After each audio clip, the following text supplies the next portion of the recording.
Alhamdulillah, segala puji bagi Allah Subhanahu wa taala yang sampai saat ini berkenan terus melimpahkan kenikmatan dan anugerahnya kepada kita semuanya. Semoga saja kita semua digolongkan dalam kelompok orang-orang yang pandai bersyukur. Serta salam semoga tetap tersanjungkan kehadiran Nabi besar Muhammad sallallahu alaihi wasallam, qudwah uswah kita, dan semoga saja kita nantinya mendapatkan syafaatnya.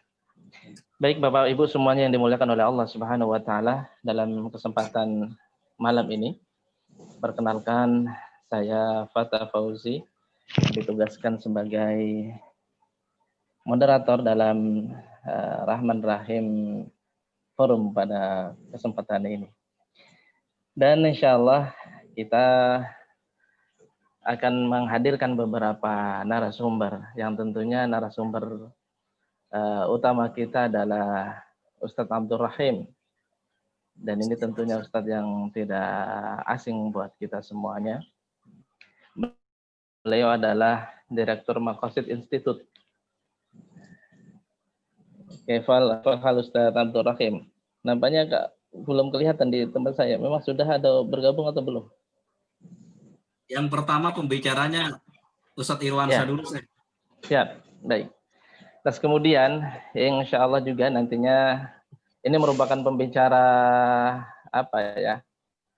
paten kita ya, yang setiap kesempatan kita hadirkan. Ya, yang kedua adalah Ustadz Muhammad Rahman. Beliau adalah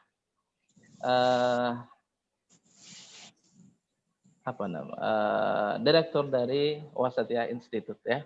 Terus kemudian kita hadirkan juga Ustadz tamu kita ya, Ustadz tamu kita, dan ini subhanallah Ustadz yang luar biasa. Beliau adalah Ustadz Irwansyah Al-Maidani. Ya. Masya Allah, ahlan bik ya Ustadz. Sudah meluangkan waktunya untuk hadir pada kesempatan ini. Beliau saat ini tercatat sebagai Ketua Yayasan Pesantren Tahfidz Quran Darussalam Lumajang, Jawa Timur, Ketua Muassasah Darul Hijrah Foundation Jakarta, dai dan dosen lepas di berbagai lembaga pendidikan Islam. Masya Allah. Mungkin saya sapa Ustadz Irwansyah. Bagaimana kabarnya Ustadz? Semoga dalam kondisi sehat. Alhamdulillah, tamam, sehat walafiat, Ustadz Fatah Fauzi. Alhamdulillah. Ya, Ustadz, kita dalam kesempatan malam ini kita mendiskusikan terkait dengan interaksi kita dengan Al-Quran.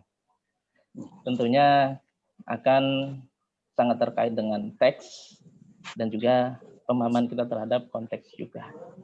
Mungkin sebelum itu, mungkin Ustadz bisa menggambarkan dan menyampaikan kepada kita semuanya satu gambaran ataupun di Al-Quran yang mungkin bisa memberikan kami satu gambaran yang lebih konkret dan detail seperti itu. Tafadhal Ustaz.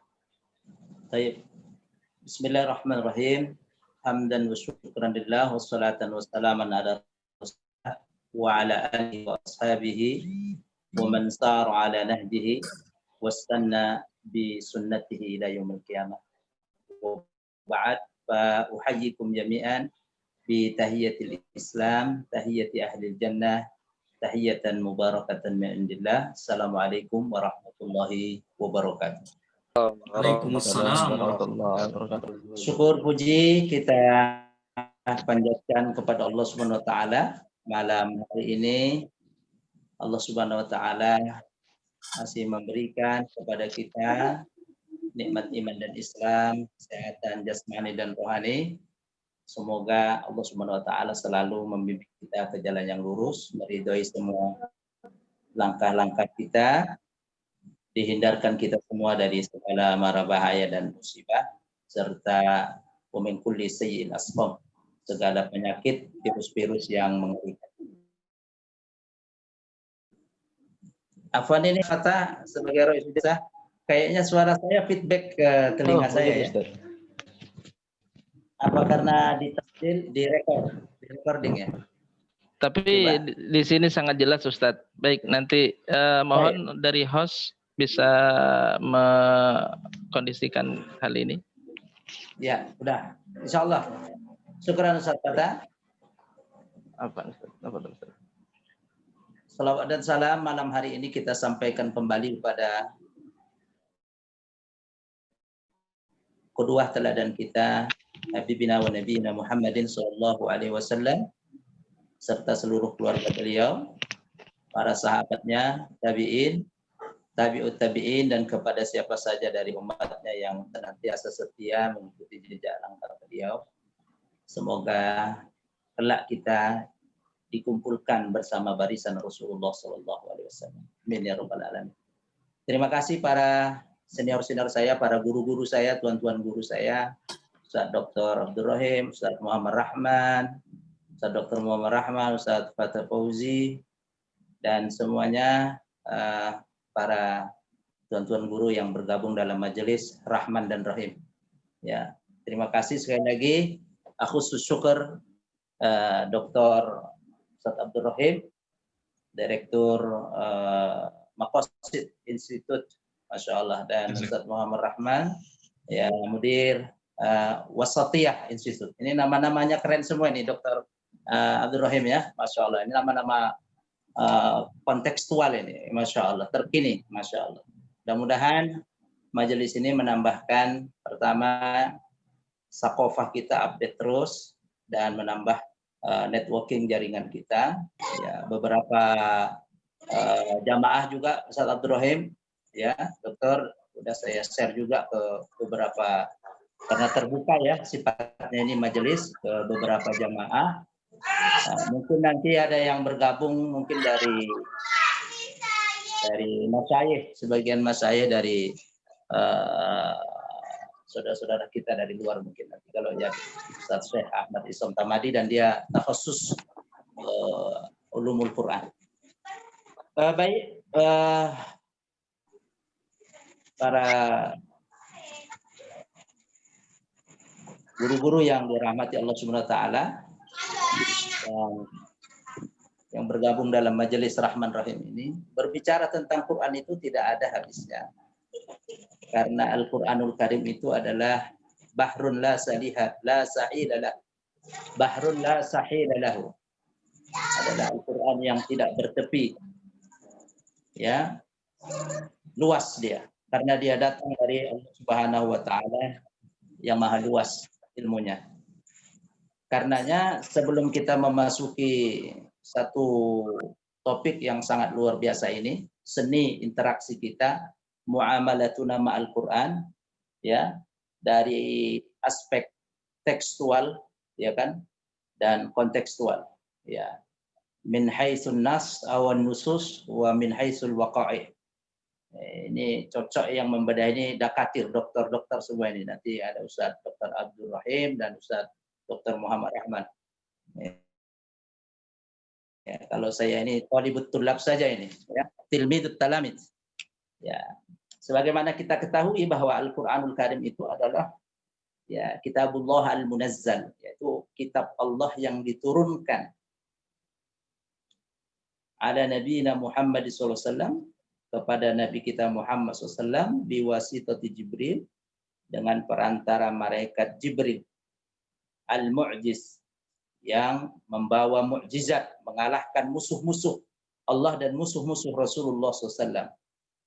Al-muta'abbadu bitilawatih, yang ketika kita berinteraksi dengan Al-Quran, baik secara kontekstual, ya, tekstual dan kontekstual, ya, beribadah, ya, mendiskusikannya, membacanya, mentadabburinya, menghafalkannya, dan mempraktekannya adalah bagian dari ibadah.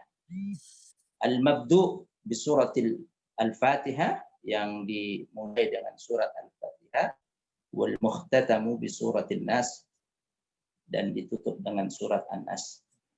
Ini pengertian atau definisi tentang Al-Quran yang sudah kita pelajari bertahun-tahun lah, ya, la khilaf bainal ulama. Saya pikir tidak ada perselisihan di antara kalangan ulama tentang definisi Al-Qur'anul Karim. Mari kita bahas satu-satu. Yang pertama, Al-Qur'an itu adalah ya kalamullah. Al-Qur'anul Karim huwa kalamullah atau kitabullah, firman Allah Subhanahu wa taala. Jadi karena objeknya dia adalah firman Allah, maka segala apapun yang kembali kepada Allah pasti hak. Ya. Baik kita tahu atau tidak tahu hikmah di balik Al-Qur'an atau ayat-ayat itu ataupun kita tahu. Ya, dan apapun yang terkoneksi dengan Al-Quran pasti dia menjadi mulia. Ya, kullu syai'in yang ta'allaq bihi fa huwa syarrah wa mu'azzam. Diturunkan oleh Allah Subhanahu wa taala melalui perantara malaikat Jibril, Al-Amin, Ar-Ruhul Amin. Ya, rajanya atau komandannya para malaikat, yang sayap kanan dan kirinya menutupi ufuk timur dan barat, malaikat Jibril, kepada Nabi kita Muhammad sallallahu alaihi wasallam. Al-mu'jiz yang diberikan oleh Allah, Al-Qur'an itu mengalahkan musuh-musuhnya. Ya, dalam konteks zaman Rasulullah SAW, ketika muncul nabi-nabi palsu itu, ya,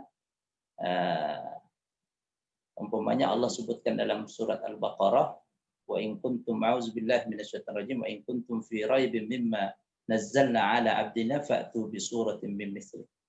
Ya. Ini membuat semua para penantang dakwah ketika itu bertekuk lutut. Ya, sampai nanti muncul nabi palsu Musailamah Al-Kadzab, dan akan datang lagi model-model Musailamah Al-Kadzab yang baru ya dalam konteks kekinian. Al-Mabdu' bi suratil Fatihah, dimulai dengan surat Al-Fatihah, maka disebut dengan surat pembuka atau Ummul Kitab. Wal mukhtatam bi suratin Nas, ditutup dengan surat An-Nas, surat An-Nas. Dan yang lebih penting dari itu semua adalah al-muta'abbad bi tilawatih, yang mendapatkan pahala, dihitung ibadah ketika kita membacanya, bahkan bukan membacanya saja, ya, menghafalnya dan mempraktekkan atau mengamalkannya. Majelis yang saya hormati, Al-Qur'anul Karim huwal kitabus syamil li'a'zami tasyri' rabbani. Al-Qur'anul Karim yang kita imani adalah kitab Allah Subhanahu wa taala yang maha sempurna, paripurna, li'a'zami tasyri' rabbani. Ya, karena dia mencakup aturan-aturan Allah Subhanahu wa taala. Allah Subhanahu wa taala menjamin takaffala munziluhu liman akhadha bihi annahu sayas'ad fil hayatin. Allah Subhanahu wa taala sudah menjamin sejak dahulu kala sampai nanti dunia ini tiada, siapapun yang mengambil Al-Qur'anul Karim dengan konsekuensi logisnya tadi, dia akan bahagia dunia akhirat.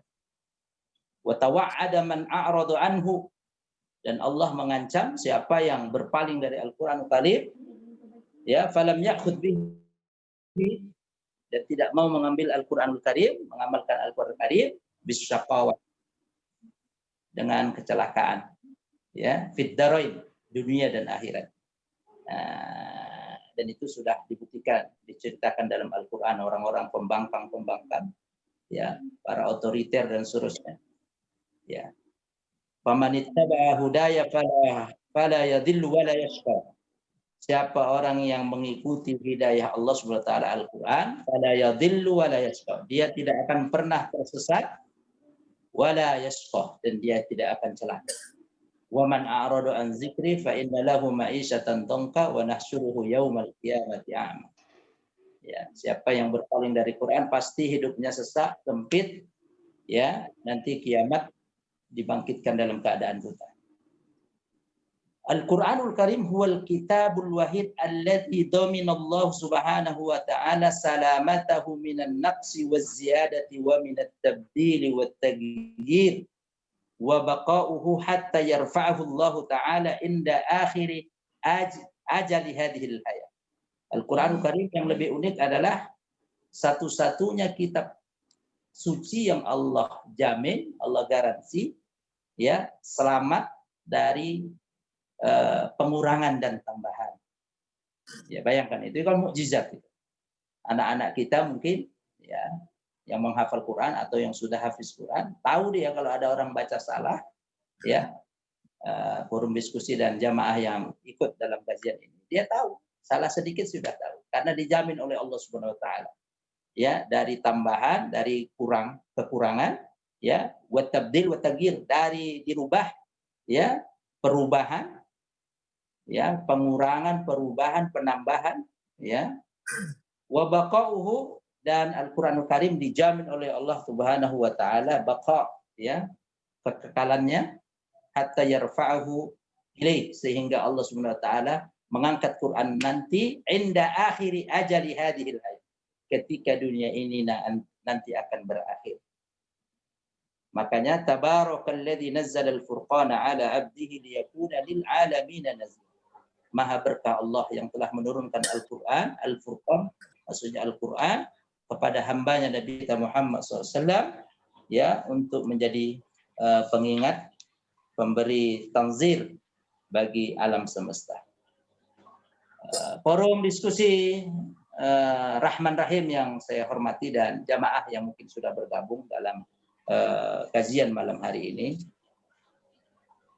Kalaulah sedemikian rupa itu Al-Quran yang baru saja kita utarakan, ya, sekilas tentang Al-Quranul Karim, ya, maka membahas Al-Quranul Karim baik dari segi tekstual, an-nas, ya, teks dan konteks itu nas, adalah merupakan hal yang hal yang tidak merugi lah, hal yang selalu memberikan keuntungan. Dalam Al-Quran itu ada nas, ya, tekstual dan konteksnya, ya. Contoh umpamanya ada nanti perbedaan para ulama ketika menafsirkan ayat-ayat tertentu. Nah, dari situ nanti muncullah pemahaman yang berbeda-beda. Ya, ada qat'iyatud dilalah, ada zanniyatud dilalah. Ada yang bersifat dia sudah nasnya itu konteksnya tidak bisa dirubah-rubah, ya kan? Saklek, ya. Ada yang konteksnya dia, ya, sesuai dengan pemahaman. Ya, ini umpamanya, ya, ini sudah kita pelajari semua dulu dalam ilmu usul fikih lah, ya, tentang umpamanya ilmu waris. Ini nanti bisa dibahas dengan Dr. Muhammad Rahman dan Ustaz Abdul Rahim, ya, Dr. Abdul Rahim. Ilmu waris itu pembagian ayat-ayat waris, bapak ibu-ibu yang bergabung jamaah sekalian, adalah qat'iyatud dilalah, ya. Jelas tidak memerlukan tafsir karena dia langsung ditentukan bagiannya oleh Allah Subhanahu wa taala. Walaupun dunia ini mengalami perubahan, ya, dia tidak akan mengalami perubahan ayat-ayat tentang waris. Lizzakari mislu hadzil unsayain. Bagi laki-laki itu 2 bagian jatahnya, ya, daripada anak perempuan. Umpamanya lagi ayat-ayat yang berkenaan tentang konteks nasnya tentang zakat, ya, zakatul mal itu, ya, sudah sebut dilalah, ya, jelas, ya, pengharaman darah, daging babi, khamr, judi, mengundi nasib, menyembah berhala, ya, secara tekstual, ya, dan konseptual tidak mengalami perubahan. Ada nanti ayat-ayat yang disebut yaitu zanniyatul dilalah. Ya, itu adalah ayat-ayat yang bisa mengandung banyak arti, ya. Bahwa ma yahtamilun nassus syar'i fihi aksar min wajhin au makana muhtamilan li ta'wil. Memerlukan penafsiran yang lain. Seperti umpamanya contoh yang klasik adalah dalam surat Al-Baqarah dulu 228, wal mutallaqatu yatarabbasna bi anfusihinna thalathata quru. Ya.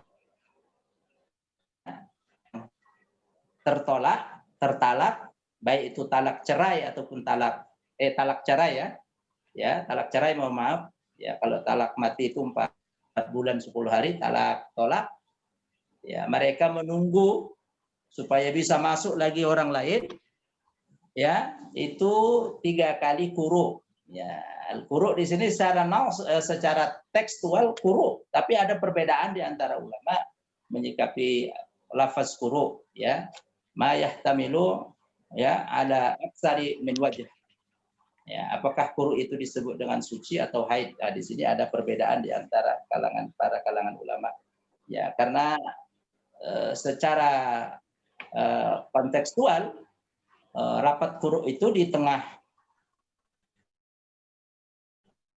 masyarakat Arab bermakna 2, yahtamilu tuhur awil haid ya, berarti suci ataupun haid. Dari karenanya para ulama berbeda pendapat ya. Kemudian contohnya lagi fatayammamu sha'idan thayyiba. Sha'idan thayyiba itu yang bagaimana? Para ulama ada sedikit perbedaan ketika menafsirkan nas ayat tersebut. Majelis yang saya hormati dan para jamaah yang sudah bergabung kan Al-Qur'anul Karim tadi ya. Ya, siapa yang menyelami dia akan mendapatkan lautan ilmu yang luar biasa. Ya. Ya, la yazuquha, yang tidak merasakan manisnya Quran kecuali orang yang ingin atau mau mencicipi manisnya Al-Qur'anul Karim. Qul la ijtama'atil insu wal jinnu ala an ya'tu bimithli hadzal Qur'an la ya'tuna bimithlihi walau kana ba'duhum li ba'din zahira. Katakan Muhammad, la in ijtama'atul insu wal jin, jika manusia dan jin ini semua berkumpul bimithli hadzal Qur'an, untuk mendatangkan Al-Qur'an, la ya'tuna bimithlihi, mereka jin dan manusia berkumpul tidak akan bisa mendatangkan ba'din zahira, walaupun sebagian mereka ya saling bersinergi karena dasar. Majelis Rahman Ar-Rahim yang ingin saya sampaikan, mudah-mudahan menjadi berbahagia ini. Karenanya Al-Qur'anul Karim dia adalah shalih li kulli makan wa zaman. Itu i'tikad keimanan.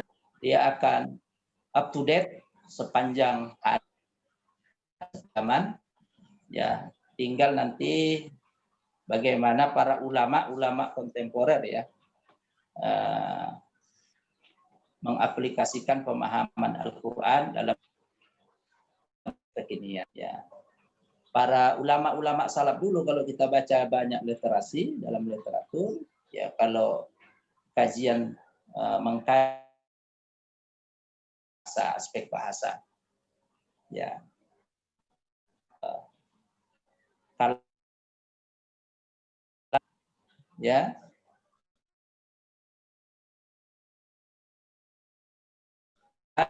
ayat Quran ditarik dengan konteks kekinian ya. Satu saat terakhir closing dari saya, Ustaz Muhammad Rahman dan Ustaz Abdul Rahim ya, dalam Al-Qur'an ada ayat nasnya wasariqu wasariqatu faqta'u aydiyahuma, ya kan? Ini kan nas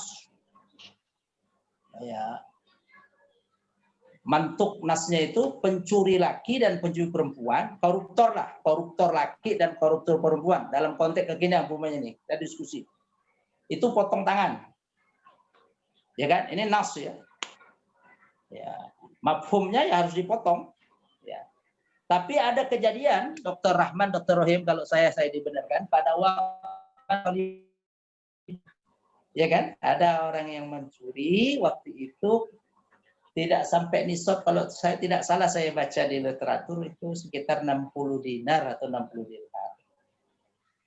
diajukanlah orang yang mencuri ini oleh majikannya. Kalau tidak salah, dia mencuri satu perabotan begitu ya dalam sejarah. Setelah ditaksir tidak sampai nisab. Konteksnya waktu itu zaman Umar. Tengok, nasnya kan wasariku wasarikatu. Kata Umar, ini nggak bisa dikenakan. Kata juga pertama tidak sampai kepada batas ya. Atau faktor yang lain mungkin dalam itu dalam keadaan kesusahan. Kalau konteks kita sekarang pokoknya mencermati keadaan kita, mobilnya bisa 5, ladang kebunnya, pertambangannya masih mencuri uang negara. Ya ini patut ya Ustadz Rahman atau Ustadz Abdul Rahim menjadi sebuah diskusi khusus pada malam ini. Itu saja buat semuanya teman-teman Majelis Rahman Rahim. Mudah-mudahan bermanfaat. Ya saya serahkan ke Ustadz Fatah Fauzi. Ya tetap terus kita silaturahim bersinergi. Ya mudah-mudahan semuanya diberikan Allah kesehatan, sehat walafiat, berkah dunia akhirat.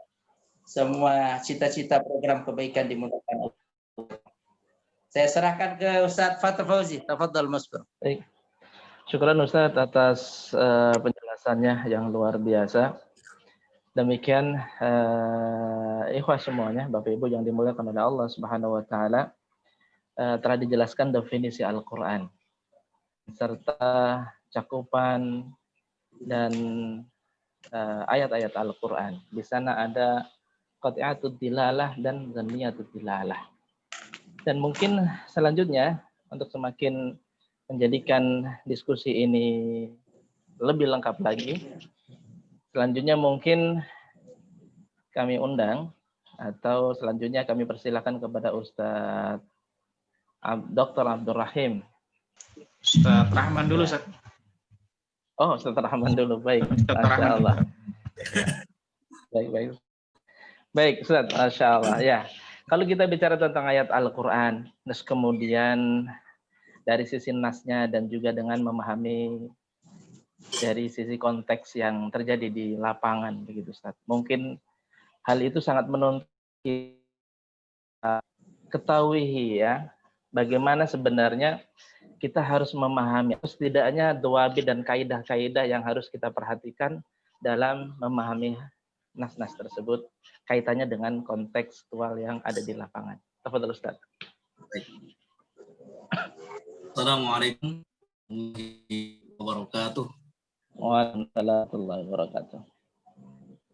Terima kasih kepada moderator Ustadz Fatah yang telah memberikan kesempatan kepada saya untuk bicara. Ya. Kemudian semua peserta diskusi Forum Rahman Rahim yang semoga dirahmati oleh Allah Subhanahu wa taala, berbicara tentang Al-Qur'an.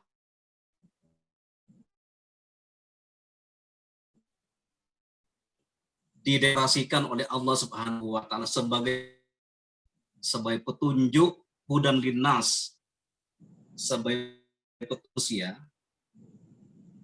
Tentu Al-Qur'an akan sentiasa relevan di setiap tempat, waktu, dan perbedaan adat istiadat. Hanya saja yang menjadi, misalnya Imam As-Sihristani dalam kitab Al-Milal wan Nihal, beliau mengatakan dengan sebuah ungkapan yang sangat fenomenal, ya. Beliau mengatakan an-nususu mutanahiyah. Nas-nas Al-Quran itu sudah berhenti proses tanzilnya. Al-Quran itu tidak tambah dan tidak mungkin berkurang. Apalagi sudah dijelaskan Allah Subhanahu wa taala dalam surat Al-Maidah ayat 3. Al-yawma wa akmaltu alaikum ni'mati wa raditu Islamadina. Artinya prosesnya Al-Quran itu sudah selesai. Walakinal waqa'i' mutajaddidah. Akan tetapi yang namanya problematika, yang namanya masalah itu akan senantiasa update. Tidak akan. Oleh karenanya, dalam menjawab problematika yang tidak, disitulah para ulama kemudian merumuskan apa yang disebut dengan at-tafsir as-siyaqi. Siyaqi. Kalau kita jemahkan ke dalam bahasa Indonesia adalah tafsir kontekstual. Tafsir kontekstual itu maksudnya adalah pemaknaan yang melihat keterkaitan atau memakai kata dari segi historis dan fungsional. Artinya, memperhatikan asbabun nuzul, sebab turunnya ayat, dengan peristiwa pada hari ini.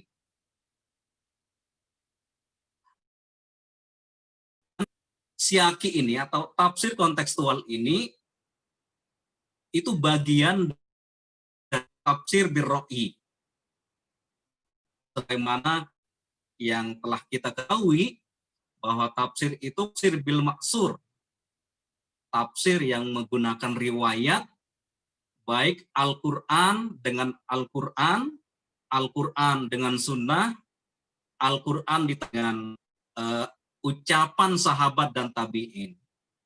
Tetapi ada tafsir yang dikenal dengan at-tafsir bir'i, tafsir yang menggunakan ijtihad. Nah, tafsir kontekstual ini termasuk atau bagian dari tafsir birro'i. Karena termasuk bagian dari tafsir birro'i, ulama kemudian membuat sebuah klasifikasi bahwa tafsir kontekstual mahmud ada yang bisa diterima, ada yang bisa dijadikan sebagai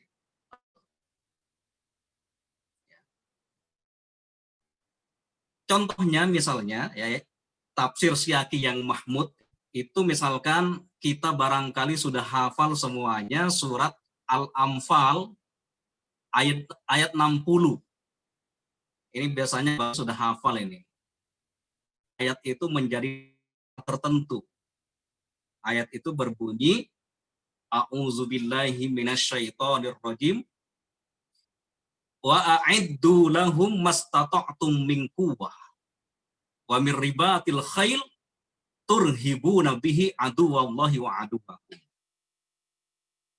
Kata-kata dalam surat Al-Anfal ayat 60 ini ditafsirkan langsung oleh Nabi Shallallahu Alaihi Wasallam sebagai ala wahya ar-romyu. Kata-kata kuah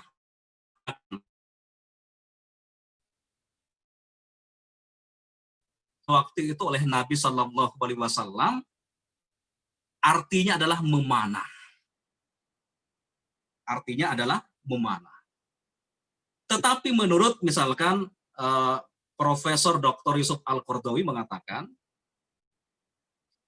Nabi menafsirkan kuah itu dengan memanah karena pada waktu itu senjata yang relevan untuk menghadapi musuh, untuk menghadapi ancaman musuh-musuh Islam pada waktu itu, senjata yang paling relevan adalah panah. Oleh karenanya bisa dikontekstualisasi dengan kondisi hari ini. Umat Islam harus bisa mengembangkan persenjataan, tidak hanya tergantung kepada panah, tetapi bisa dikembangkan dengan nuklir, dengan bom. Apapun persenjataan yang relevan hari ini. Kemudian Yusuf Al-Qaradawi juga menambahkan, misalkan di situ dikatakan wamir ribatil khail, yang perlu dipersiapkan itu adalah kuda, berkuda. Tetapi bukan berarti bahwa selain kekuatan berkuda itu tidak boleh dipelajari. Tetapi pada waktu itu memang kuda, ya berkuda, kemudian memanah, ya, itu adalah senjata atau instrumen untuk melawan yang paling relevan pada waktu itu. Nah, oleh karenanya, Bapak dan Ibu, di samping ada tafsir siyaki, ada juga yang mazmum. Ada juga yang tafsirnya itu tidak bisa diterima. Tafsir yang mazmum itu seperti apa? Tafsir kontekstual yang tidak bisa diterima itu seperti apa? Apabila tafsir itu bertentangan dengan kaedah-kaedah bahasa dan juga bertentangan dengan kaedah-kaedah syara. Bertentangan dengan kaedah bahasa dan juga bertentangan dengan kaedah syara. Apa contohnya Bapak dan Ibu sekalian? Ya misalnya di dalam surat Al-Qiyamah ayat 26 ya, itu dikatakan ila rabbiha nazira. Saya baca secara lengkap, wujuhu yauma izin nadhirah ila rabbiha nazirah. Kalau pemahaman yang benar adalah pada hari kiamat, ketika orang-orang mukmin dikumpulkan di surga oleh Allah Subhanahu wa taala, wajah mereka berseri-seri. Kenapa wajah mereka berseri-seri? Ila rabbiha nazirah. Karena mereka bisa melihat Tuhan, bisa melihat zat Allah. Ini adalah pemahaman yang benar. Tetapi ada yang berusaha melakukan kontekstualisasi terhadap ayat ini, yaitu kaum Mu'tazilah. Mu'tazilah menafsirkan kata-kata ibiha, ila itu katanya bentuk kata tunggal dari kata ala. Bentuk kata mufrad atau tunggal dalam bahasa Arab itu kan ada mufrad, ada musanna. Jadi ila itu katanya kata yang tunggal dari kata ala. Maksudnya adalah orang mukmin itu bergembira karena mereka mendapatkan batala Tuhannya. Kenapa Mu'tazilah melakukan kontekstualisasi terhadap kata ilah? Dalam Mu'tazilah itu manusia itu tidak bisa melihat Tuhannya. Jadi bertentangan mereka ayat ini di mereka, dalam keyakinan mereka manusia itu tidak bisa melihat Allah Subhanahu wa taala. Kemudian itu yang tafsir kontekstual yang tidak bisa diterima karena bertentangan dengan bahasa. Dan yang kedua, tafsir kontekstual yang tidak bisa diterima itu adalah tafsir kontekstual yang bertentangan dengan syara, dengan syariat. Dengan syariat. Misalnya Bapak dan Ibu sekalian, kita barangkali pernah mendengar bahwa jilbab itu tidak wajib. Bapak dan Ibu pasti pernah mendengar ya, dari seorang yang dianggap tokoh bahwa jilbab itu tidak wajib. Padahal dari zaman Nabi, kemudian sampai ulama-ulama kontemporer, tidak ada perbedaan pendapat jilbab itu adalah wajib. Contoh lagi misalkan usaha untuk melakukan kontekstualisasi terhadap larangan pernikahan beda agama, terutama seorang muslimah menikah dengan non-muslim. Alasannya kata mereka, kenapa ini dibolehkan? Ya, kan ada, misalkan ada seorang cendekiawan muslim di Indonesia mengatakan, saatnya melakukan reinterpretasi terhadap ayat yang melarang seorang wanita muslimah menikah dengan non-muslim.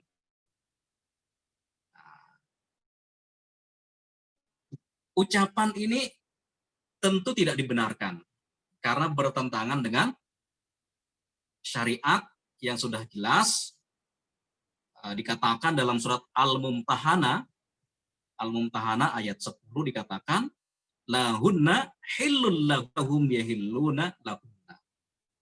Wanita-wanita muslimah itu tidak boleh menikah dengan laki-laki non-muslim. Intinya kaedah dalam melakukan tafsir kontekstual itu adalah tidak boleh bertentangan dengan kaedah bahasa dan juga tidak boleh bertentangan dengan kaedah syar'i. Dan yang kedua adalah kaedah yang perlu diperhatikan adalah karena Bapak dan Ibu sekalian, kenapa kita perlu sebuah kaedah? Karena dalam dunia penafsiran itu kan dikenal dengan apa ya? Varian-varian atau kecenderungan-kecenderungan para mufassir. Ada yang penafsiran itu cenderung rigid. Pokoknya semua ayat Al-Qur'an itu dipahami secara tekstual. Nah, ini rigid, kubu yang rigid. Di sisi yang berbeda, itu ada kubu yang liberal. Pokoknya semua ayat itu harus dipahami secara kontekstual. Apapun ayatnya, karena bagi mereka tidak ada ayat yang qat'i, semua ayat itu adalah zonni, multi tafsir, multi interpretasi, maka bagi kelompok yang di sebelah ini adalah Al-Quran itu harus dirombak, pemahamannya semuanya harus dirombak. Mereka tidak mengenal adanya sawabit dan mutaghayyir. Kita mestinya di sini harus, yang sering saya kampanyekan adalah menempuh jalan wasatiyah, moderat, proporsional, mengkombinasikan antara tafsir tekstual dan tafsir kontekstual. Semuanya itu ada mekanismenya, ya. Ada tempatnya masing-masing. Oleh karenanya di antara ayat-ayat Al-Quran yang tidak bisa dipahami secara kontekstual adalah ayat-ayat ini. Sebagaimana tadi dikatakan oleh Ustadz Irwansa, ayat-ayat nas yang sudah qat'i, tidak ada multi tafsir di dalamnya, maka kita hanya mengatakan sam'an wa ta'atan, itu tidak boleh didobrak. Inilah yang membedakan antara kubu yang rigid dengan kubu yang liberal. Barangkali itu yang bisa saya sampaikan, waktunya sangat mepet ya. Saya serahkan kepada moderator Ustaz Fatah. Terima kasih atas perhatian semuanya. Assalamualaikum warahmatullahi wabarakatuh. Waalaikumsalam warahmatullahi wabarakatuh. Syukran Ustaz Rahman. Subhanallah, luar biasa ya. Dengan penjelasan tadi kita semakin memahami tentang tafsir. Salah satunya adalah tafsir siyaqi. Ya. Nah, walaupun di sini tafsir siyaqi ini tentunya nantinya ada yang mahmud, ada juga yang mazmum. Dan mempunyai satu kaidah, tidak boleh bertentangan dengan bahasa yang benar dan juga tidak diperkenankan. Baik. Syukran Ustadz Rahman. Selanjutnya kami undang Ustadz Abdul Rahim. tentunya ketika kita ingin memahami nas-nas dan juga mengkaitkannya dengan konteks yang ada di lapangan, kita tentunya tidak bisa terlepas dari satu tujuan-tujuan yang tersimpan di dalam ayat-ayat tersebut. Mungkin dalam hal ini Ustadz Abdul Rahim berkenan untuk memberikan penjelasan kepada kita semua terkait dengan maqasid syariah di dalam Al-Quran dan hal-hal yang terkait dengan hal tersebut. Tafadhal Ustaz. Assalamualaikum warahmatullahi wabarakatuh. Waalaikumsalam. Innal hamdalillah wassalatu wassalamu ala Rasulillah wa ala alihi wa ashabihi wa mawala wa ba'd. Yang saya hormati Ustadzun Al-Fadil Ustadz Irwan Syah Al-Maidani, begitu juga Ustadz Dr. Muhammad Rahman, serta Bapak Ibu sekalian muliakan Allah Subhanahu wa taala. Fatas Jelas. Ya, jelas. Alhamdulillah. Putus-putus. Tidak lancar. Hanya lancar ya. tidak memang Mungkin sangat terbatas. waktu ya. saya berapa menit? Ya. Sekitar 10 menit ya atau 15 menit. Ya, mungkin 10 menit Ustadz, dan nanti 10 menit ya. Selanjutnya kita berikan waktu Kita isi tanya jawab. 10 atau 15 menit untuk diskusi. Iya.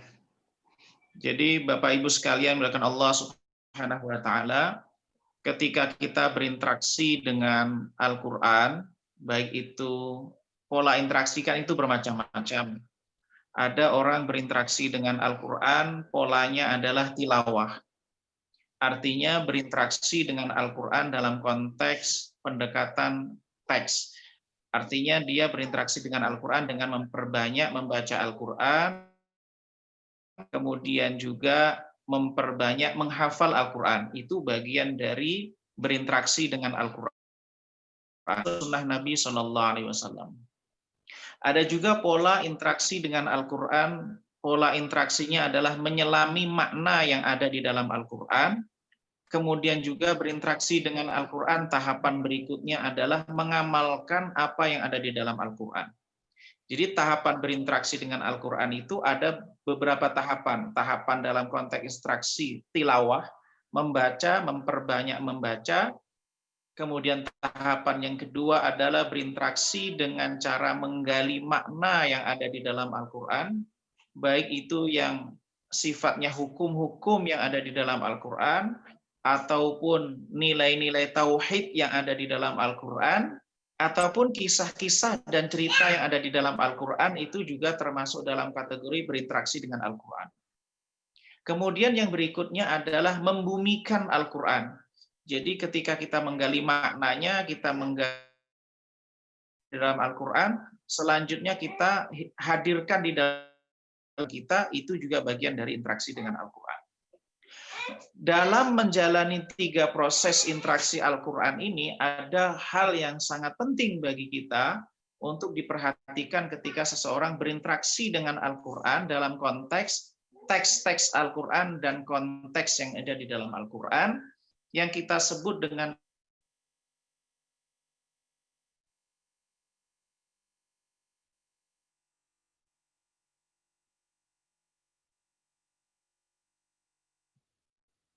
Banyak hilang tuh.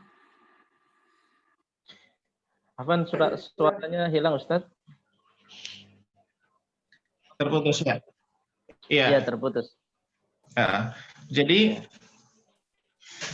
ada sisi lain yang dinamakan dengan maqasid syariah. Ketika kita berinteraksi dengan Al-Qur'an, penting kita untuk mengetahui apa sebenarnya tujuan Allah Subhanahu wa taala ketika menurunkan Al-Qur'an. Apa tujuan dari teks-teks yang disebutkan di dalam Al-Qur'an. Nah, Syekh Ar-Raisuni menyebutkan bahwa maqasid syariah yang ada di dalam Al-Qur'an atau maqasid di dalam Al-Qur'an itu ada tiga jenis. Yang pertama adalah maqasid yang berhubungan dengan ayat. Itu yang pertama. Kemudian yang kedua, maqasid yang berhubungan dengan surah. Jadi setiap surah yang ada di dalam Al-Quran itu ada tujuannya, ada maqasidnya, ada tujuan makna yang ada di dalam setiap surah. Kemudian yang ketiga, maqasid yang berhubungan dengan seluruh Al-Quran. Saya ingin berikan contoh maqasid yang berhubungan dengan ayat. Misalnya di dalam Al-Quran kita menemukan misalnya kata-kata wala amwalakum bainakum bil-batil. Ya ayyuhalladzina amanu la ta'kulu amwalakum bainakum bil-batil. Wahai orang-orang yang beriman, janganlah kalian memakan harta di antara kalian dengan cara yang batil. Kata wala ta'kulu, janganlah memakan. Secara teksnya adalah memakan. Memakan itu berarti sesuatu yang bisa dikonsumsi. Tetapi para ulama mengatakan bahwa maksud ayat ini bukan larangan sekedar mengkonsumsi, tetapi larangan mengambil harta orang lain dengan pola dan cara apapun dan untuk fungsi apapun. Jadi bukan hanya terbatas pada mengkonsumsi atau memakan, yang sifatnya makanan. Begitu juga, maka kalau ada harta yang haram atau harta orang lain ketika digunakan untuk membayar listrik misalnya, atau digunakan untuk pakaian misalnya, itu juga termasuk sesuatu yang melanggar ketentuan ayat itu. Misalnya juga di dalam Al-Quran, misalnya ayat hurrimat alaikum ummahatukum. Diharamkan kepada kalian ibu-ibu kalian. Pertanyaannya, diharamkan dalam konteks apa? Apakah haram bersentuhan, ataukah haram berinteraksi, atau haram lainnya? Tapi para ulama kemudian menjelaskan yang dimaksud dengan haram dalam ayat ini adalah haram menikah. Inilah yang kemudian perlu ketika kita berinteraksi dengan teks, itu memahami apa maksud dari ayat. Kemudian juga maksud surah, demikian juga misalnya maksud Al-Quran secara keseluruhan. Nah, dalam konteks memahami Al-Quran, berinteraksi dengan Al-Quran itu perlu kita melihat juga tujuan-tujuan Al-Quran secara keseluruhan. Misalnya,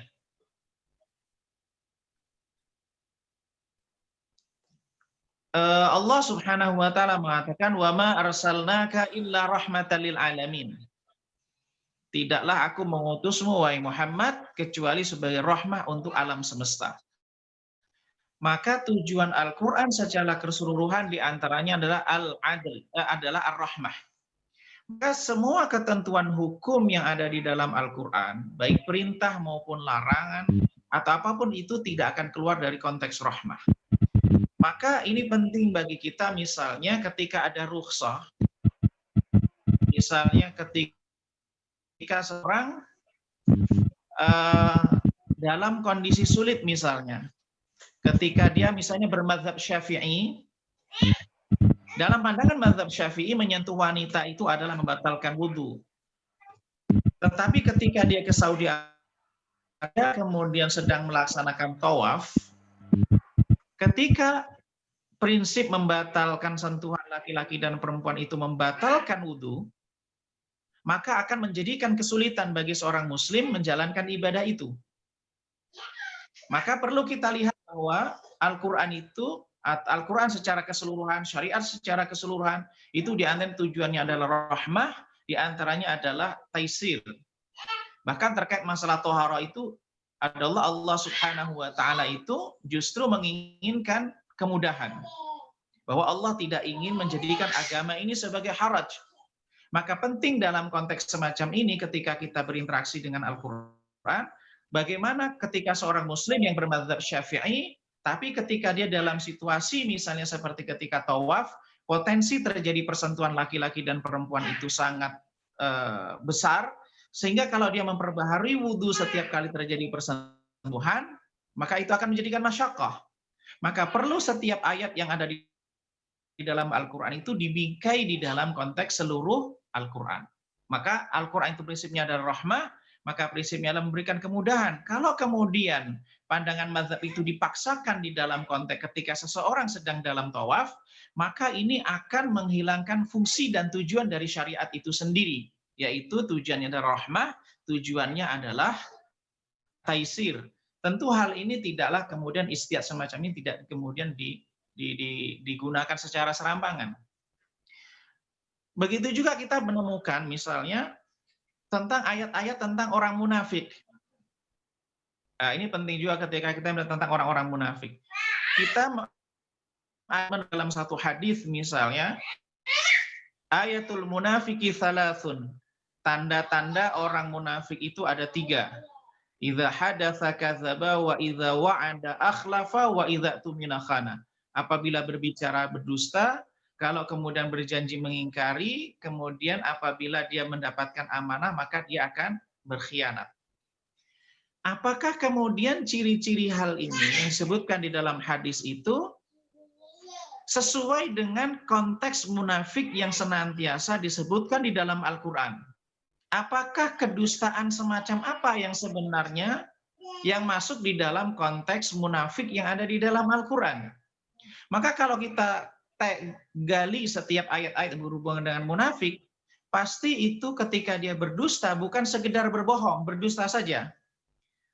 Tetapi kedustaan yang berhubungan dengan keyakinan, kedustaan yang berhubungan dengan pengingkaran terhadap apa yang Allah turunkan. Sehingga munafik ini bukan hanya sekedar munafik yang sifatnya perbuatan, tetapi munafik yang masuk dalam wilayah akidah. Begitu juga ketika dia berjanji mengingkari. Janjinya bukan hanya sekedar janji pertemuan seperti biasa, tetapi janji kepada Allah, janji yang berhubungan dengan keimanan, sehingga ketika seorang itu mengingkari, hal itu konsekuensinya adalah keluar dari keimanan. Begitu juga pengkhianatan, bukan sekedar ketika seorang mendapatkan amanah, kemudian dia tidak menjalankan amanah itu, tapi pengkhianatan terhadap keyakinan, pengkhianatan terhadap agama yang diancam oleh Allah, fiddarkil aswali minan nar. Nah, di dalam hal juga kita dalam berinteraksi dengan Al-Quran, dalam konteks juga maqasid Al-Quran, seringkali kita ketika kita berinteraksi dengan Al-Quran ini, ada problem-problem atau masalah-masalah yang sering kita temukan di lapangan, sebagaimana yang disebutkan oleh Dr. Rahman tadi di dalam beberapa pembahasan. Dr. Salah Al-Khalidi itu menyebutkan beberapa kaidah berinteraksi dengan Al-Quran. Penting bagi kita ketika kita berinteraksi dengan Al-Quran adalah kita yang tunduk terhadap pesan Al-Quran, bukan kemudian kita menframing pikiran kita yang kemudian mencari pembenarannya di dalam Al-Quran. Contohnya misalnya kuntum khaira ummatin ukhrijat linnas misalnya. Ini kan ada sebagian kelompok yang menjadikan bahwa khuruj itu adalah artinya ayat ini menjadi dalil ketika seorang itu khuruj sekian hari dan seterusnya. Benar bahwa ketika seorang khuruj itu bagian dari dakwah, tetapi kemudian menframing satu ayat untuk makna tertentu, maka ini bisa menjadi problem di dalam ketika seorang berinteraksi dengan Al-Quran. Karena itu terjadi penyimpangan juga terhadap maqasid ayat yang ada di dalam Al-Quran itu. Misalnya juga kita bisa menemukan juga di dalam masalah orang munafik, kemudian masalah terutama masalah perang juga misalnya, ayat-ayat yang berhubungan dengan perang, ayat yang berhubungan dengan kisah, penting juga di dalam berinteraksi. Misalnya kisah yang ada di dalam Al-Quran, ada kisah yang perlu kita ambil pelajarannya, maknanya bukan digunakan untuk menghukumi. Nah ini penting. Misalnya kisah tentang Badr, kisah tentang perang-perang yang ada di zaman Nabi misalnya, yang terjadi antara orang Muslim dengan orang kafir misalnya. Misalnya kita gali maknanya adalah motivasinya apa, pesan yang apa yang ada di dalam peristiwa itu, tetapi bukan hukumnya. Jadi penting ketika kita berinteraksi dengan Al-Quran, apakah ayat ini bermaksud memberikan hukum terhadap peristiwa tertentu sehingga orang ketika melakukan itu akan kena hukum tertentu? Ataukah yang perlu kita ambil itu maknanya, pesannya, semangatnya, kemudian apa yang harus kita lakukan dan seterusnya. Jadi tidak semua ayat itu kemudian ketika kita berinteraksi, kemudian kita jadikan sebagai hukum.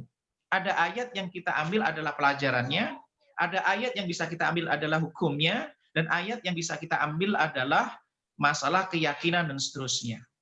Mungkin penambahan yang dari saya sampaikan tentang interaksi dengan maqasid Al-Quran, bahwa maqasid itu ada yang berhubungan dengan ayat, ada yang berhubungan dengan surah, dan ada yang berhubungan dengan Al-Quran secara keseluruhan. Dan ini jangan sampai terjadi pertentangan.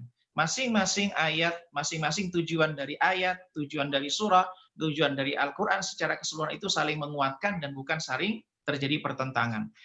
Kemudian ketika kita berinteraksi dengan Al-Quran, dengan hadis, dan seterusnya, maka perlu kita gunakan kerangka-kerangka umum, misalnya tentang tujuan rahmah, tujuan tentang keumuman risalah, bahwa Islam itu untuk sepanjang zaman dan seterusnya, itu merupakan bagian dari bingkai yang kita gunakan dalam berinteraksi dengan Al-Quran.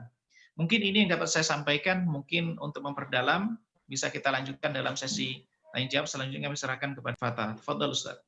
Baik, syukran, terima kasih Ustaz Abdul Rahim atas penjelasannya, luar biasa ya.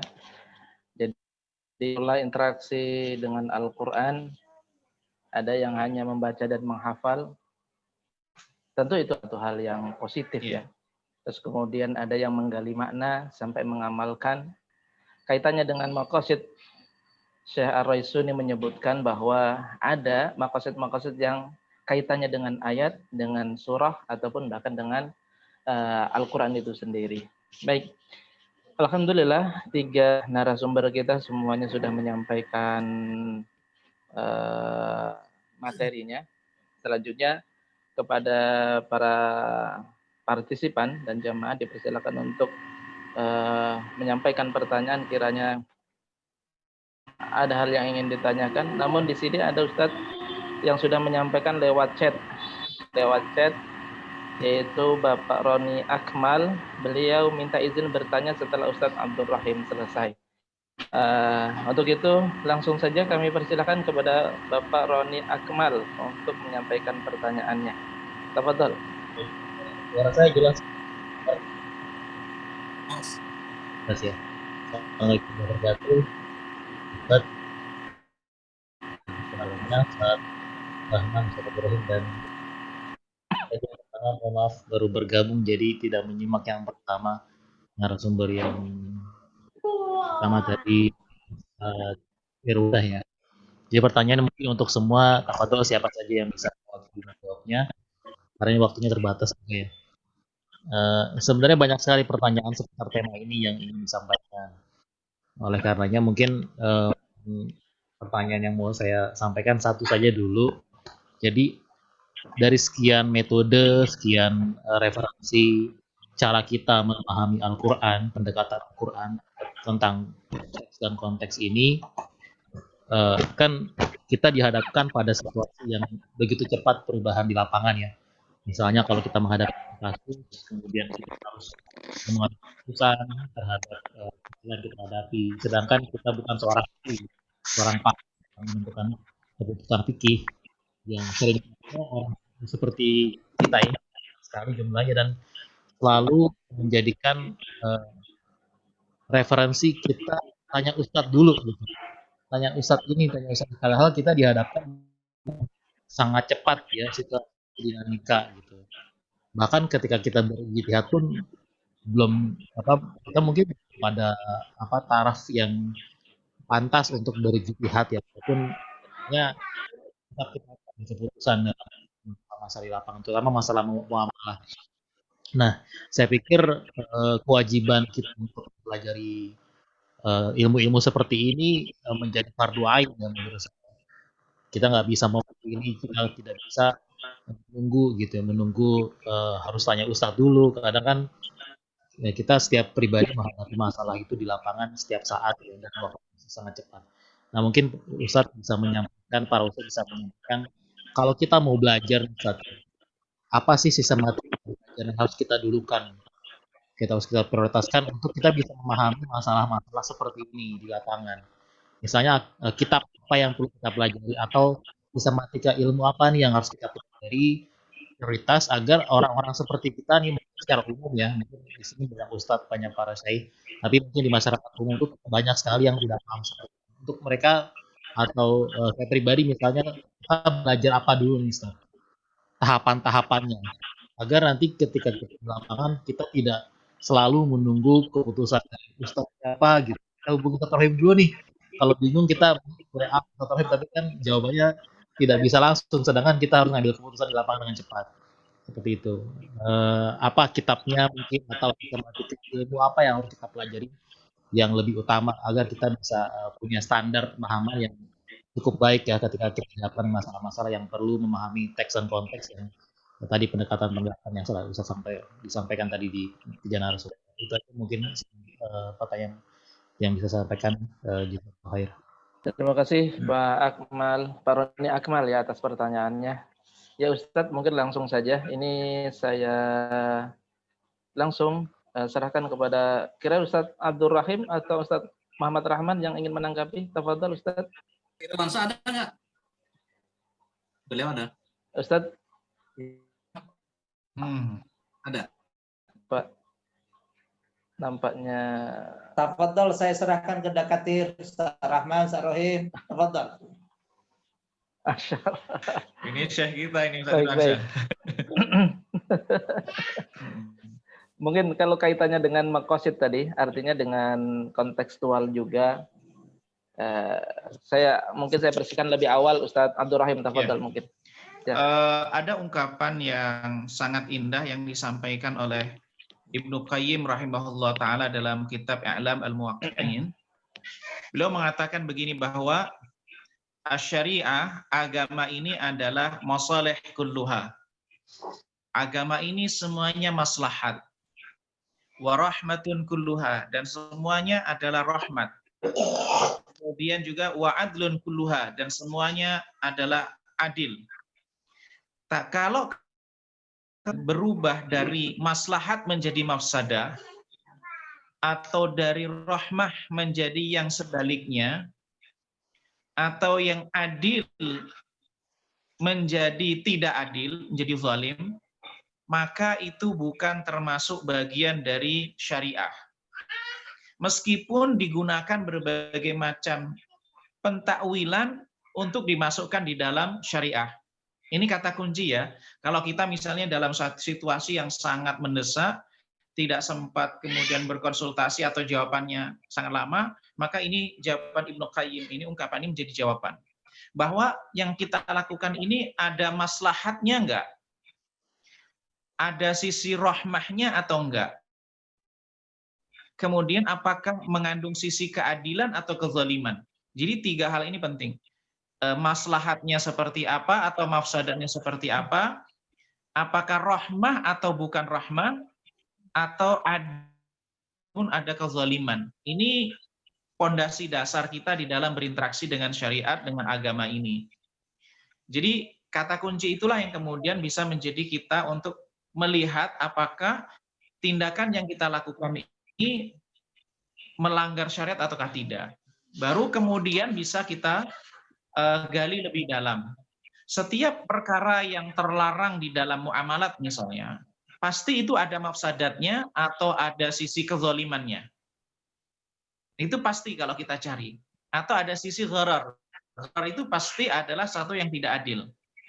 Atau sesuatu yang dilarang pasti itu ada unsur bahaya atau madaratnya. Itu kalau bagi kita yang memang ingin segera mendapatkan jawaban atau sesuatu tindakan, keputusan yang harus segera diambil, dan kita tidak tahu referensi yang seperti apa dan seterusnya. Maka kata kunci itu bisa menjadi dasar bagi kita di dalam pegangan dalam hidup.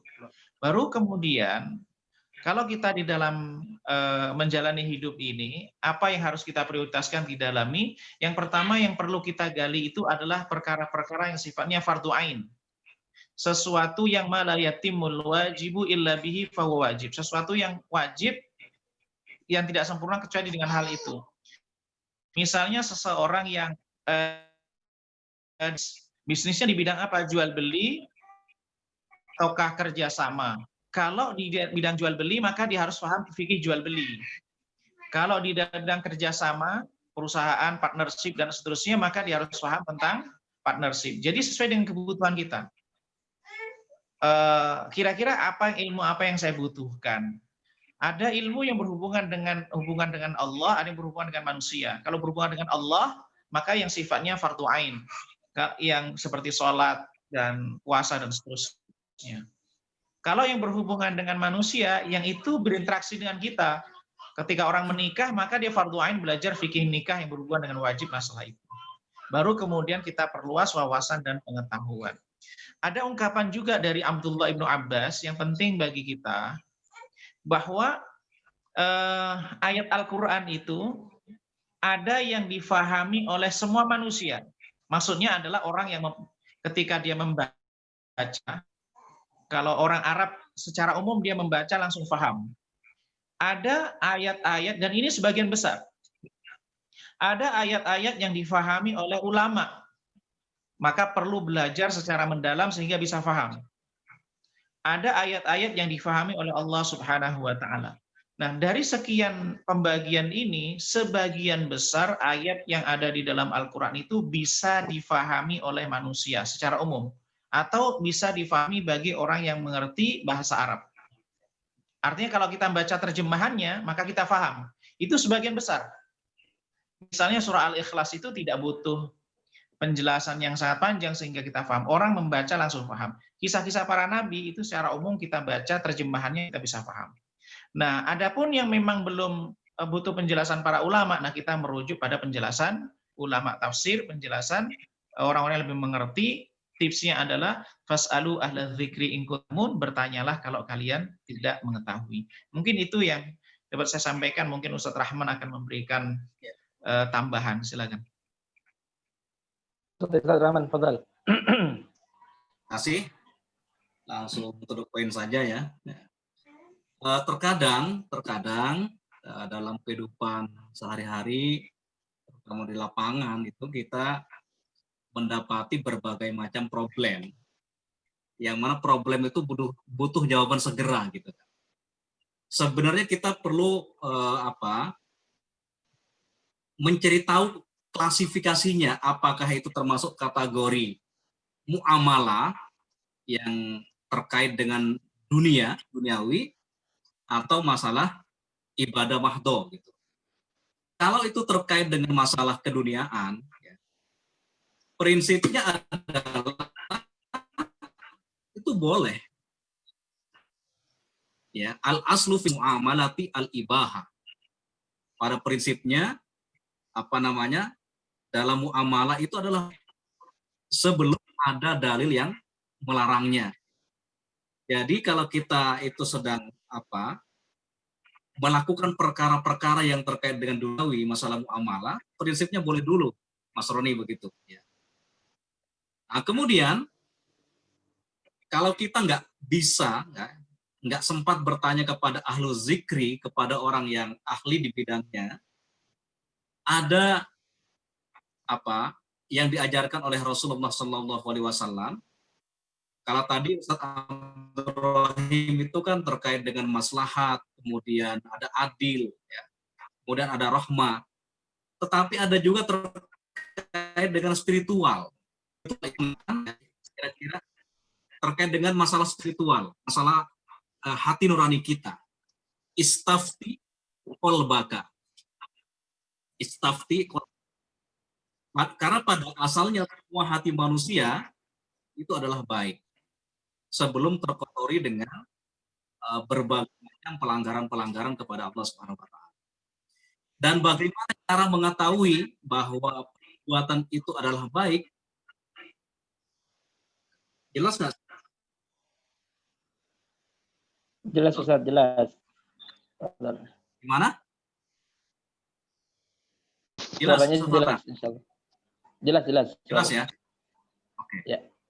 Nah, di antaranya adalah ketika kita melakukan sesuatu itu mendatangkan ketenangan. As-sidq tuma'ni. Sesuatu yang benar, yang tidak melanggar syariat, ya, itu pasti membuat orang yang mendapatkan ketenangan. Ya. Prinsipnya adalah kalau muamalah ya monggo kerjakan dulu sebelum ada larangan. Ya. perlu juga bertanya kepada diri kita, kepada hati nurani kita, apakah itu ya, apakah itu mendatangkan ketenangan atau kegalauan. Itu kira-kira beberapa parameter dalam menjawab yang begitu tepat, sementara kita tidak bisa bertanya kepada ahlinya. Barangkali begitu nih ya.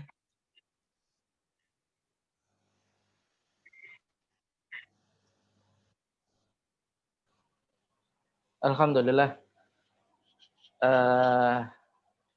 Tambahan Telah lagi dijawab oleh terkait muamalah tadi ya. Fadal, Ustaz. Muamalah itu selama terbebas dari tiga kata. Kalau tadi kan, kalau masoleh itu kan Ustadz Abdurrahim tadi mengatakan ya, sebagaimana dikatakan Ibnu Qayyim, ada masoleh, ada rahmah, ada adil. Tapi dalam muamalah itu selama terbebas dari tiga hal. Yang pertama adalah maisir itu adalah judi gitu. Kemudian terbebas juga dari goror, ya apa namanya, tipu menipu. Kemudian juga terbebas dari riba, ya terbebas dari perbuatan riba. Insya Allah kalau itu bebas dari ini, sebenarnya kalau dari guru saya tuh kependekannya tuh maghrib, tapi nggak enak kan, maghrib disingkat dengan maisir, goror dan riba, tapi nggak enak kalau saya sebutin maghrib gitu kan. Pas tadi maghrib ada masyarakat. Oke, itu barangkali saya. Baik. Insya Allah, terima kasih Ustadz atas tanggapannya, luar biasa. Demikian Pak Roni, tanggapan dari narasumber kita. Sayang sekali waktu kita sangat terbatas sekali.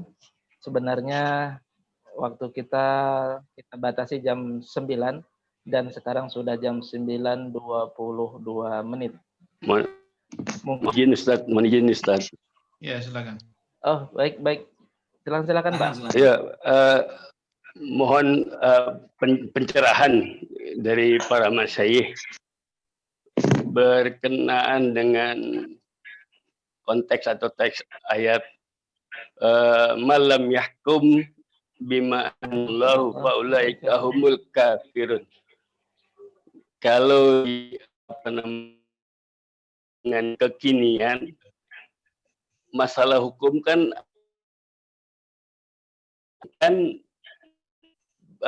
tidak melulu kita bertemu dengan hukum apa yang Allah turunkan di saat kondisi seperti ini.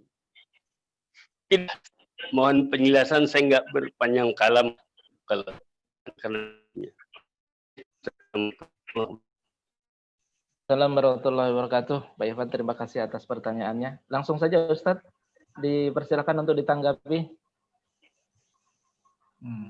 Mungkin Ustadz Abdurrahim atau Ustadz Rahman. Ustadz Rahman, silakan. Ya.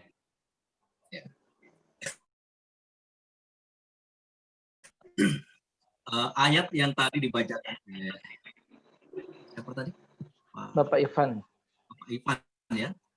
Ya. Itu kan bunyinya wa ma anzalallahu fa ulaika humul kafirun fa ulaika humul fasiqun fa ulaika humuz zalimun.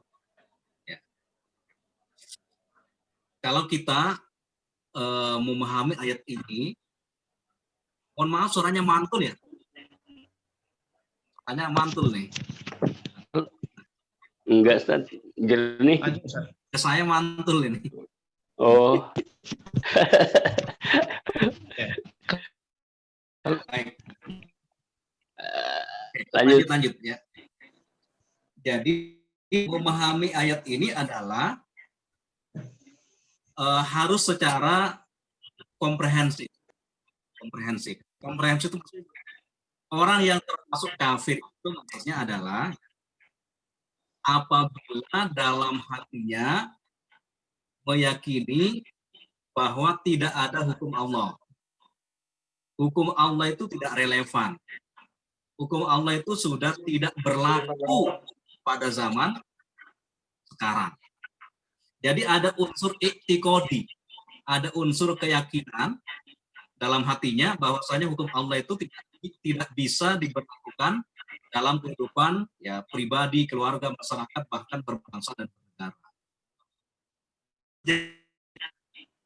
Ya, itulah yang dimaksud ayat tersebut. Dia menolak secara keyakinan bahwa hukum Allah itu tidak ada.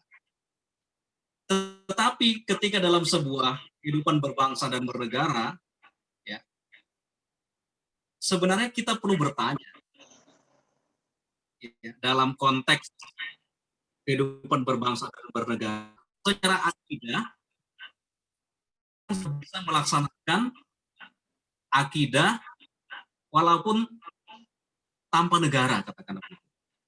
Begitu juga rukun Islam itu kan sudah bisa kita lakukan tanpa ada instrumen negara.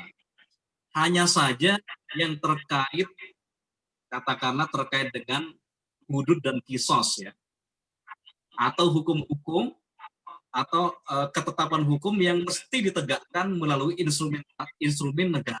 Itu aja yang belum barangkali, ya. Tapi selama dalam keyakinan kita, ya, meyakini bahwa hukum Allah itu ada, itu nggak menjadi tidak termasuk kategori ayat tadi. Karena ayat tadi kalau kita terapkan secara serampangan, itu akan berbahaya. Ya, dulu saya pengalaman, misalkan ketika ada hukum Allah berarti tidak ada hukum. Itu dulu begitu. Padahal manusia diberikan kebebasan oleh Allah Subhanahu wa taala membuat hukum selama hukum itu tidak bertentangan dengan. Kalau dulu kan dipertentangkan, saya dulu mempertentangkan antara hukum Allah dengan hukum manusia. Tetapi ketika manusia membuat keputusan yang dengan syariat, itu yang tidak boleh. Ya, misalkan kalau yang tidak bertentangan dengan syariat, misalkan hukum tentang undang-undang lalu lintas. Itu kan kalau kita cari dalilnya dalam Al-Quran dan Sunnah, sampai hari kiamat kita tidak akan pernah ketemu. Ya. Begitu juga terkait dengan aturan-aturan perjalanan melaksanakan haji dan seterusnya, itu kan diatur oleh negara. Tapi yang terpenting bagi kita adalah selama dalam hati seseorang itu meyakini Allah ada hukum Allah, maka dia tidak termasuk ayat tadi, wa man lam yahkum bima anzalallahu fa ulaika humul kafirun. Karena dulu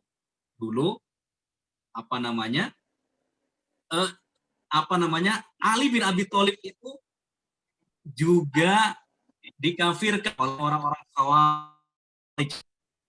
Bayangkan Ali bin Abi Thalib itu dianggap tidak berhukum dengan hukum Allah. Karena bertentangan dengan pendapat Khawarij pada waktu itu. Ayatnya benar, tetapi penerapannya tidak sesuai dengan konteksnya. Tidak sesuai dengan pemahaman ayat yang benar. Tidak sesuai dengan kaedah-kaedah tafsir yang benar. Bayangkan Ali bin Abi Thalib dikafirkan dengan ayat itu, menggunakan ayat tadi. Kemudian Ali mengatakan, innaha kalimatul haqqi urida bihal batil. Ayatnya itu benar, tetapi memahami atau menghukumi orang dengan ayat itu yang itu yang ditujukan oleh Ali bin Abi Thalib kepada kaum Khawarij. Itu barangkali yang tanggapan saya. Baik, syukur, terima kasih. Ustaz Rahman atas tanggapannya. Mungkin masih ada tambahan dari Ustaz Irwansyah mungkin?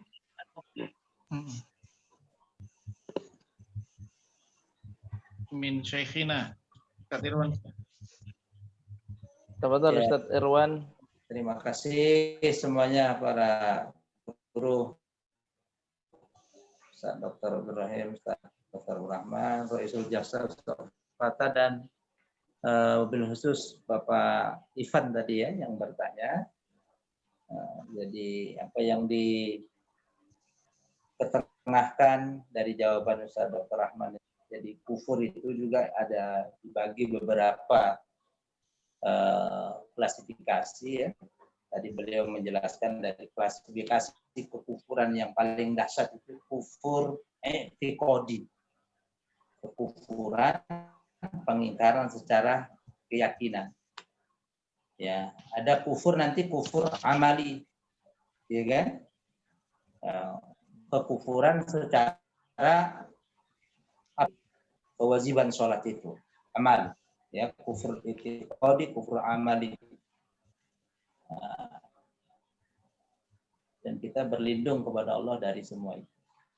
Ya, dalam konteks kekinian tadi apa yang disebut Dr. Rahman tadi menambahkan Pak Ivan ya, instrumen-instrumen negara itu dibutuhkan sangat sekali ketika kita menjalankan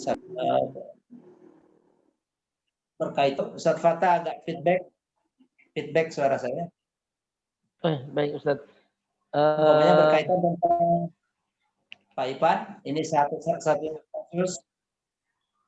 Halo, tentang banyak hadis syarikat.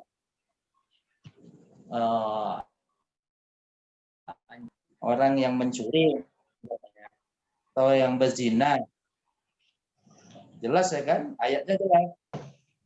Tapi ketika belum ada instrumen negara itu, kita langsung pakai ayat itu ya kan, azani itu wazani fajlidu kullu demi atajaldah 100 kali dera. Kita di kampung kita hajar pakai ayat itu, bahasa kita kena. Kita kena. Atau juga ya kita kena. Artinya kita harus berperan semua, Pak Ivan. Bagaimana ruh-ruh hukum Quran itu bisa terimplementasi, terbumikan di negeri yang kita cintai. Semuanya hukum itu bisa kita terapkan dengan sendirinya. Ya, dan insya Allah ketika kita menerapkan itu, kita tidak termasuk kufur. Itu Ustaz Dr. Abdurrahman, insya Allah. Walau alam jawab. Syukran kasih. Syukran Ustaz. Jazakallah Ustaz. Waalaikumsalam. Baik, mungkin untuk sebagai penutup dari pertemuan kita, kiranya Ustaz Abdul Rahim ingin juga menambahkan. Sebentar Ustaz. Saya menambahkan sedikit, dan ini bagian dari jawaban pertanyaan yang terakhir. Jika kita ingin membaca satu ayat, contohnya tadi wa man lam yahkum bima anzalallah faulaika humul kafirun dan seterusnya, itu kita bingkai pemahaman terhadap ayat ini dengan ayat-ayat yang lain, bahwa perintah untuk taat kepada Allah itu tetap dalam bingkai istita'ah. Fattaqullaha mastata'tum. Ketika seseorang tidak bisa melakukan, maka dia tidak masuk di macam ayat itu. Dalam konteks kemampuan, ketidakmampuan itu bisa disebabkan waktu, bisa disebabkan oleh ruang, kondisi, dan seterusnya. Begitu juga dari sisi rahmah, dari sisi taisir, dan seterusnya. Jadi penting sebagai closing kajian kita pada malam hari ini dari saya, bahwa ketika kita ingin berinteraksi dengan Al-Quran, penting bagi kita ketika membaca ayat, membaca teks, kemudian kita bawa dalam realita dalam kehidupan sehari-hari, kita tetap dalam membingkainya dalam nilai-nilai umum yang ada dalam Al-Quran. Nilai rahmah, nilai keadilan, nilai kasih sayang, nilai taisir, memberikan kemudahan, dan seterusnya. Sehingga kita ketika berinteraksi dengan Al-Quran ini tidak gampang menghukumi, tidak gampang memvonis, begitu juga tidak kan ayat Al-Quran sebagai pembenaran atas perilaku dan tindakan kita. Mungkin ini yang dapat saya sampaikan Ustaz Fatah. Barakallahu fikum. Baik, terima kasih. Syukran Ustadz atas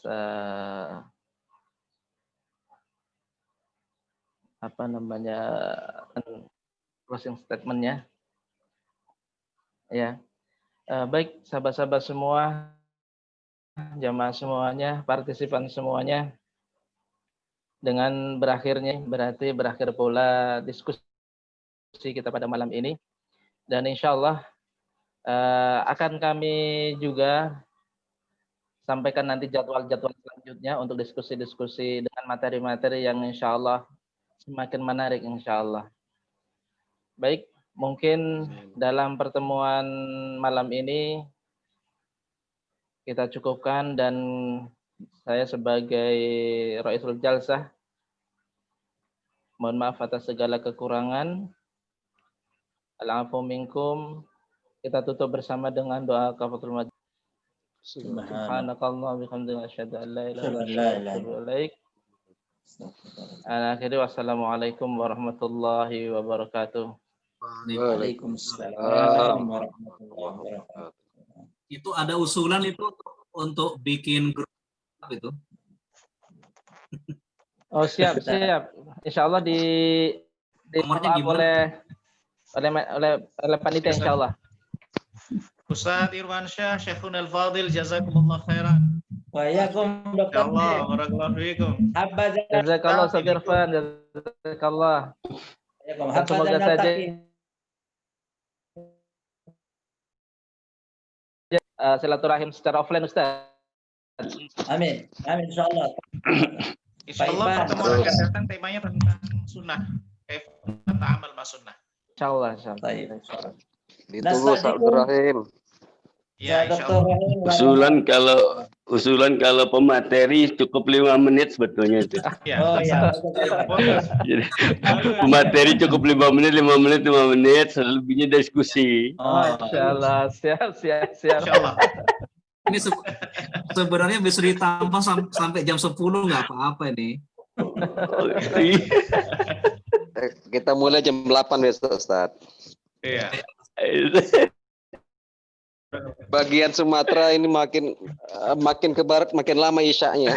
Benar. Oh gitu. Insyaallah. Jam 8 ya. Baik, pamit Ustaz, izin. Jazakumullah khair. Ahsanul jaza. Iya. Tafadhal. Dr. Rahim, Dr. Rahman, Ya. Ustaz Fatah, saya mohon pamit juga. Ustadz Indonesia. Saya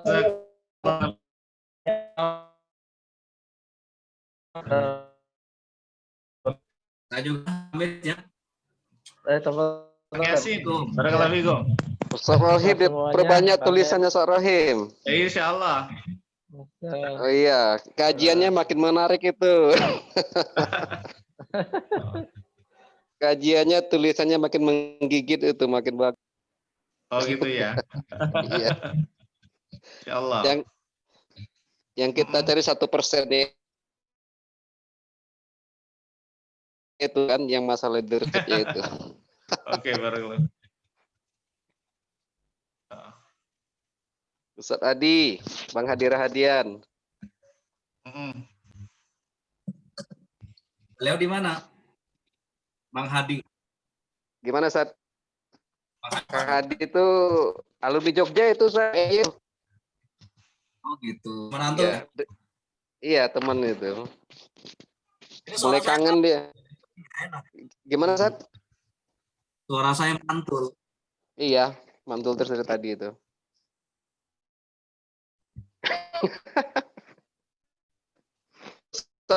Kabur deh.